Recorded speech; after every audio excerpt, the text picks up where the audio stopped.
மாகாண சபை திருத்தச் சட்டம் மூலம் தொடர்பில் கடந்த 22ஆம் தேதி வர்த்தமானி ஒன்று வெளியிடப்பட்டுள்ளது.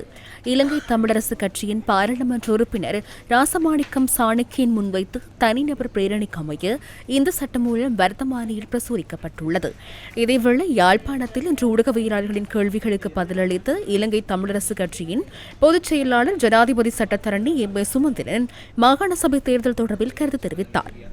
நேற்று முன்தினம் கௌரவ சாணக்கியன் ராசமாணிக்கம் அவர்கள் வர்த்தமானியிலே ஒரு பிரசுரத்தை செய்திருக்கிறார். மாகாண சபைகள் தேர்தல் திருத்த சட்டம் மூலம் ஒன்று வர்த்தமானியிலே பிரசுரிக்கப்பட்டிருக்கிறது. அது நிறைவேற்றப்பட்டால் உடனடியாக மாகாண சபை தேர்தல்கள் நடத்தப்பட வேண்டும். மாகாண சபை தேர்தல் நடத்தப்பட வேண்டும் என்று நாங்கள் தொடர்ச்சியாக வலியுறுத்தி கொண்டிருக்கிற அதே வேளையிலே அதை செய்வதற்கான தேவையான சட்ட நடவடிக்கையையும் இப்பொழுது மேற்கொண்டிருக்கிறோம்.